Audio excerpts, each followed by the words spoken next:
change in the fundraising sector has never been greater. But innovations in technology are evolving faster than our ability to understand them. Are these advances good or bad?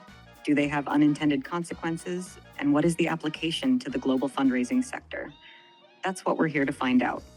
Welcome to the Fundraising AI podcast, your up-to-date resource for responsible AI for the global fundraising community, hosted by Nathan Chappell and Scott Rosenkrantz.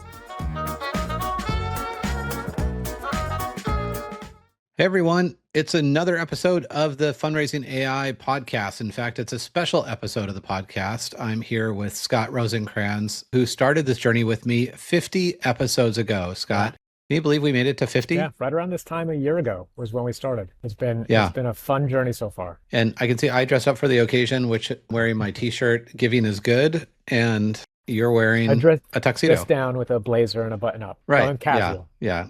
I missed the memo. I'm thinking back at episode number 1 and 2 and 3, and honestly, I think they're probably entirely cringeworthy. So anyone who's been on this journey with us, thanks for sticking with us all of this time. Yeah. We were just, two guys talking about nerdy stuff, and we still are, but our equipment was bad, and we were just trying to get stuff out there because frankly, I think at the time you and I were getting so many emails and phone calls and text messages like, hey, what do you think about this new model? Or what do you think about so-and-so leaving, at the time, probably Sam Altman leaving, to go to Microsoft or whatever. And we're just like, well, why don't we just click record and put this out there and see what sticks? And I think if I reflect back on the last 50 episodes, we've had some amazing guests. Mm-hmm. We've learned so much. In fact, if we think about how the technology has evolved in those 50 episodes, it's insane because there are things that exist today that didn't even exist, like lots of things that didn't even exist 50 episodes ago. Yeah. There's also been a lot of errors, right? We talked about some companies just messing up over and over and over again, repeatedly doing that over the past 50 episodes. But for me, I think what's been most exciting is being out in the wild and hearing people talk about it or say they listened to it or reaching out to us on LinkedIn. And we've been doing a really good job of tuning out the negative feedback. I don't know if anybody's saying that. Right. We just don't listen to that. Right. But the positive feedback has been great. Ain't nobody got time for that. No, it really has. And it's great to know that at least there's a few people out there that are continuing on their AI journey. Yeah. And I know we're not the only part of that journey, that they're taking this in and bits and pieces of it and taking other things in and really kind of moving forward. I think if I go back and project out 50 episodes ago to today, if there's any surprises that I have, and I think maybe one surprise would be, I would have thought we'd be further along in the safety conversation, and actually we're much further away from safety. In fact, it went the opposite way. I thought even when we started Fundraising AI that it might just be like a point in time. We do it once until kind of the universe catches up and was like, oh, let's, kind of make sure that we don't screw up humanity with this technology. And I think back in some of those conversations that you're just alluding to, companies that had missteps took them further away from safety. The arms race to scale AI has just gotten more significant. So probably shouldn't have been surprised about this at all. But in trade of that, in almost every single time we've seen huge advances in scale, we've seen decreases in safety to the point where obviously under new government regime, there's essentially no laws on AI governing AI right now.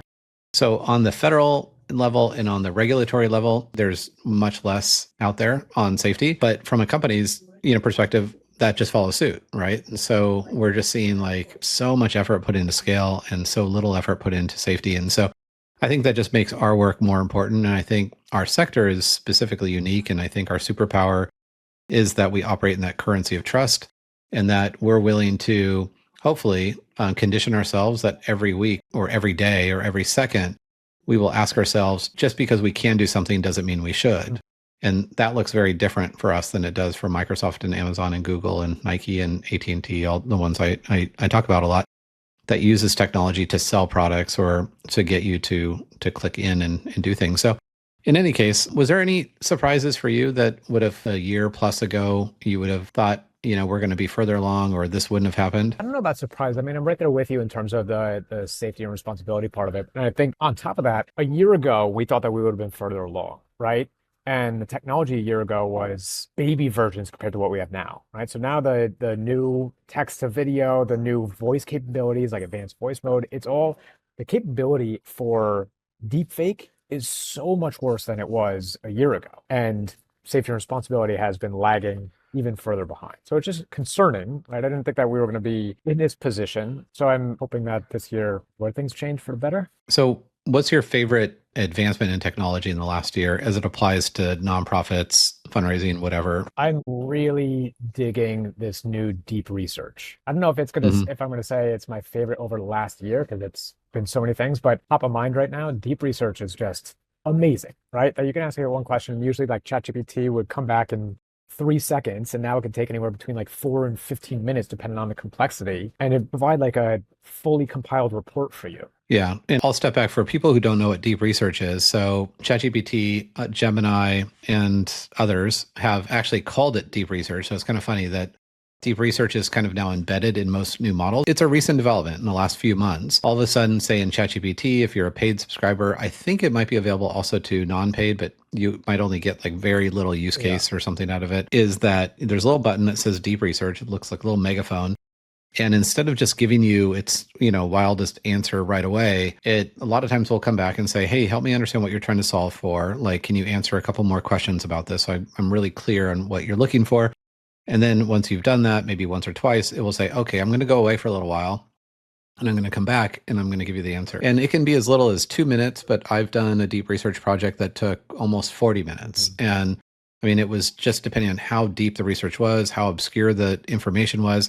But to your point, I mean, this changes prospect development forever, right? Because now it's like, I don't want to trust what's in Google and I don't want to trust in this one other thing. You don't have to. Deep research literally is going to focus on accuracy and it's going to source all of the documents and then it's going to compile. And what it does is it actually sets up tests for itself. So it's actually like ensuring that it's actually when it sees this information, it's validating that information and see new information, it'll validate that information to give you, in my case, a 28-page document that I was just testing this out with. And it was, let's say PhD level, but it was definitely consultant worthy. Like if I, was in the nonprofit seat, and which I was for many years, I would have hired a consulting firm and be like, hey, go away for a little while. Here's what I'm trying to solve for. Go away for a little while, do all your primary and secondary research, and then come back to me. And of course, they come back to me with a bill for like $40,000 and it'd be 3 weeks later. And it's like, here's what we found. I'm like, oh, okay, great. Like a lot of this I already knew, but some of this is new.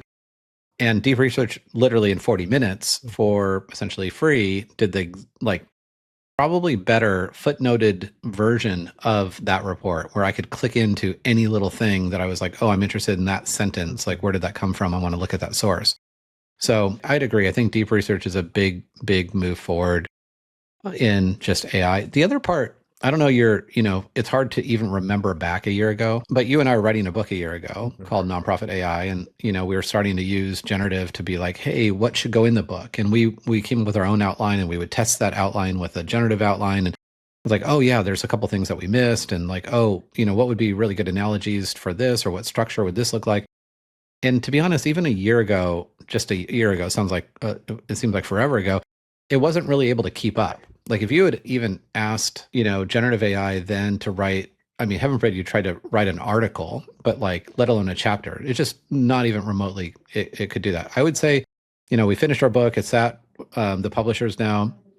We disclose our responsible beneficial use of AI, where we actually used it as this thought creative partner and to make sure we didn't have typos and test ourselves. And I mean, we used heavy doses of it because we didn't want to be hypocrites or write a book called Nonprofit AI and not use AI. But it was very limited in what it could actually do. Yeah.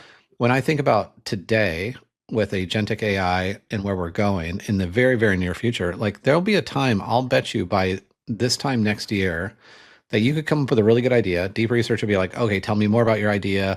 Like what's really important to you? What style do you want it in? And it will come probably pretty darn close to actually writing an entire book for you. Yeah. I think that's 1 year away. Yeah, I'd agree with you. And I think we talked about this quote before, that it's going to take much longer to comprehend something than it is to create content. And we're right at that point, right? Like that deep research, it probably took 40 minutes to read through the report, right? And it took 40 minutes to create it. And then lasting questions you have after it, or where you want to go after that. Like you probably have to go through that a couple of times.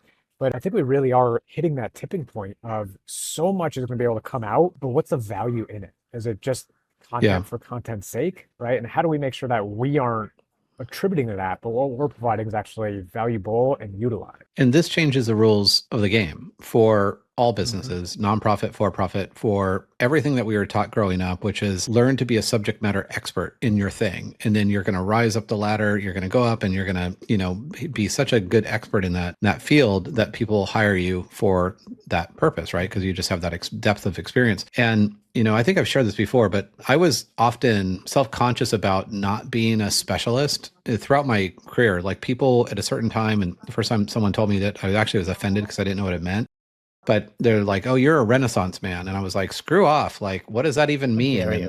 And how dare you? I was like, went home, I had to look it up because I was like so offended. Like, why did this person say this? Like, I'm pretty good at stuff, and and I look back at how generalists were just not taken as seriously. Like, I'm just like, I was never really, really good at one thing, but I was okay at a lot of things.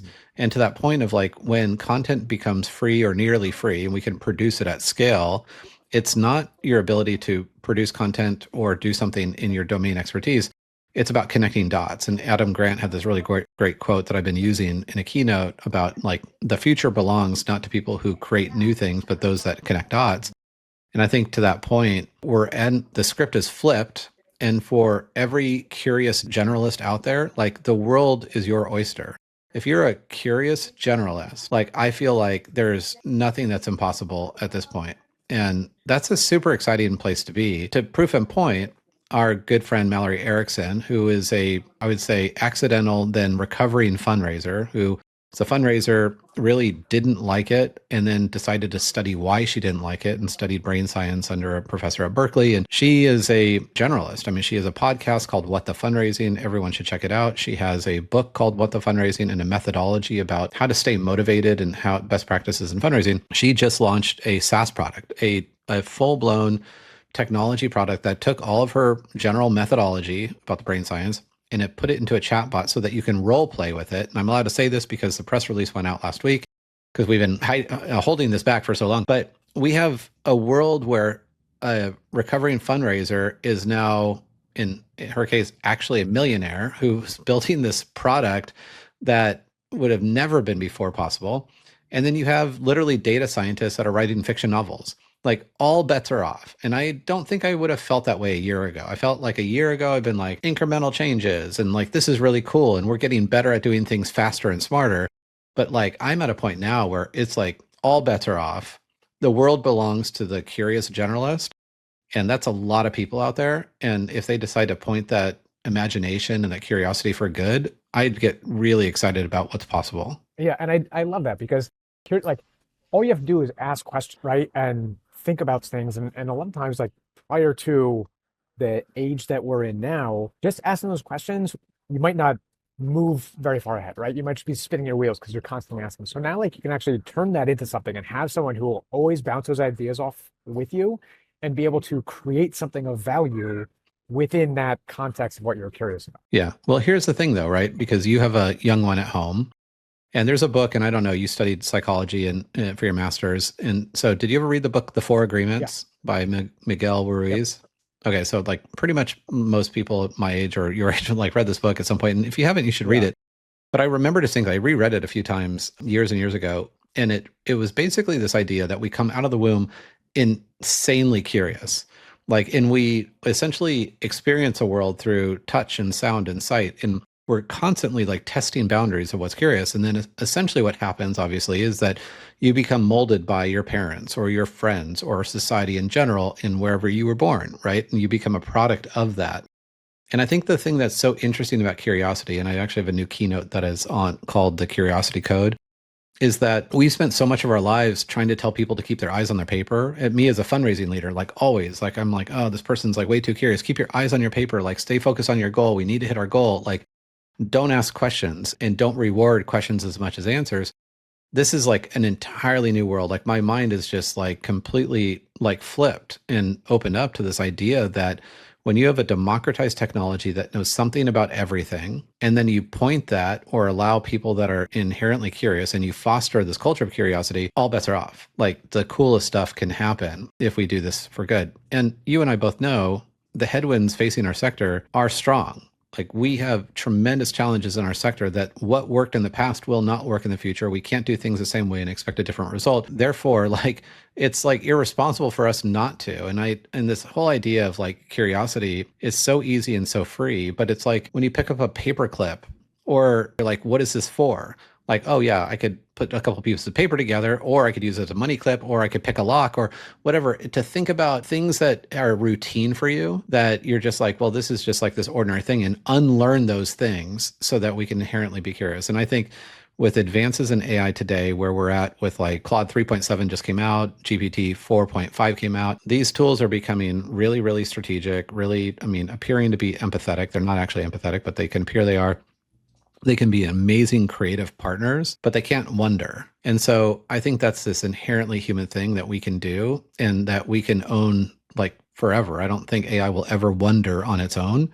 And therefore, this is our inherent human superpower in this day. So I don't know, I'm coming into this from a year of like kind of fast progression, no doubt fast, but like I'm thinking an explosion of new opportunities and ideas. Yeah. And I think two things I want to go with that. What this next year is going to look like, right? When we're at hopefully episode 100, what are we going to say looking back at this year? And I think we both are in agreement that this year is probably going to be agentic. We're already seeing a lot of that come out, right? With OpenAI's Operator. I don't know if you've played with that, but it's been pretty cool to play with. No, but why don't you describe what Agentic is? Because I think a lot of people either hear agent of AI or agentic AI, but they're not quite sure what that means. Yeah, sure. So right now, if it's non-agentic AI or non-agentive AI, it's what you're using with ChatGPT, right? You ask it a question and you'll get a response back. But that output lives just within the context of that window, right? It's not taking action on anything. It's not doing anything. You have to execute anything else that you want to do with it, right? So it can walk you through how to run a query in Blackbaud, right? Or it can walk you through how to bake a cake. It can't do anything else. It'll just tell you how to do these things. Agentic or agentive AI can actually take action. Obviously, within the digital world, it can't bake that cake for you, but it can open up a browser, it can search for restaurants, it can book a reservation for you, it can book a hotel for you, it can go through all these different things, it can post to your LinkedIn account, actually take action and execute, where that's been a big limitation of generative AI so far. So we're seeing a lot of that come out now. OpenAI's Operator is a big one. Claude has computer usage that they came out with at the end of 2024. Perplexity, one of my favorite tools, is coming out with their own agentic browser in a little bit that they keep teasing. So what we're going to be able to do in 2025 is just going to explode. And we know that's how this goes, but I think it's going to be even more so with agentic. This is a part of the technology that scares me because in a society of lack of regulation around AI at all. In fact, for those that follow this, so the UK has actually a responsible AI framework that certain types of AI are considered risky or have unintended risk or very risky if they're classifying people by race or color and things like that. So in fact, the model that you were just talking about, ChatGPT's operator model, is actually illegal in the UK. It actually is considered unnecessary risk, so it cannot be released there. Yet in the US, it's like anyone with $100 or whatever, $200 a month can buy it. And so I agree that this next year will be this untethered like race into agentic AI, because who wants to call up a restaurant and make a hotel reservation if your agent can just do it for you, or book an airline ticket? No one wakes up in the morning thinking, I can't wait to just try to figure out this whole airline debacle and which airlines go direct and whatever. Agents will be able to do that all for you. I worry about more than ever our sector, and with the headwinds that are facing in the sector, that we are not evaluating AI against our values, and we'll take shortcuts to actually use these tools that will actually displace good human connection versus, friction that would be just, annoying human connection. So I think we're going to be tested as a sector. I think no doubt from a technological perspective, by a year from now, AI is going to look so different. It's already out, right? We're already there, and it's going to grow exponentially as it does, or double exponentially. In fact, because agents are creating agents and it just gets wild. But I think I think we've shared this on the podcast a lot, in the nonprofit sector in a different class, where we have to promote and protect trust at every stop. And that we have to condition ourselves literally every 30 seconds, like from the moment we wake up to the moment we go to bed, just to say, just because I can do this thing doesn't mean I should. And it sounds easy, but it's hard. And until we actually condition ourselves and have accountability rings of like, what does the end use of this technology go? Yes, does it provide something really useful in the short term? That's awesome. But what does it do in the long term? If it provides something very useful and builds connection over the long term, then great. But if it actually does something in the short term, but does harm in the long term, then you have to, again, hold fast to like, what are we trying to solve? And is it aligned with our values? And so I guess all that to say is that I think technology will continue to advance at this rapid pace. And I think we're going to be tested as a sector more than we've ever been tested in light of all of the tremendous headwinds that are facing the sector today. I worry about the confluence of those things happening at the same time, because are we willing to compromise our values? Like, we don't really believe in this, but we'll just do it for the short term because we just had our federal funding, frozen or whatever it might be, and compromise our values there. So I think it's going to be probably a year of the most tested we'll ever be as a sector this year. I think for our resolve, our commitment to our mission, our commitment to our values, I think we are absolutely going to be tested because we'll be presented with technology that will seemingly do things that will be really helpful, but maybe not good for philanthropy overall in the long term. Yeah, I mean, I think that's all a great point and really speaks to why fundraising AI exists, right? To be that kind of guiding light on, all right, how do we enter this new era? It's kind of uncharted territory. We need to have guardrails up and have people, speaking about this conversation. So for everyone who's been a part of Fundraising AI, from the committees, I mean, we have a wonderful representation on committees, helping us engage in this conversation and make sure we're getting perspectives from all over, right? To make sure that we are able to maybe not answer all the questions, but at least have some sounding board for how we want to navigate. I think that's so good. And we can end on that. I mean, the reality is that the technology in itself, and you talk about tools a lot when you're presenting, you talk about a hammer. It can be used to hang a beautiful picture on the wall, or it could be used to actually harm someone. We won't get graphic there. But we're be presented with both opportunities. The tool itself doesn't know the difference, right? So it's how much faith do they have in the human race? This is what, to your point, Fundraising AI was created to, not to promote, to be very clear, not to promote the use of AI, but to promote the responsible and beneficial use of AI. So things that are helpful in the short term and the long term. And that's essentially the genesis of our book. And the entire book is framed by using AI in both responsible and beneficial ways, otherwise not to use it, but where it can be used in responsible, beneficial ways, like in HR and program development, program evaluation, and of course, fundraising.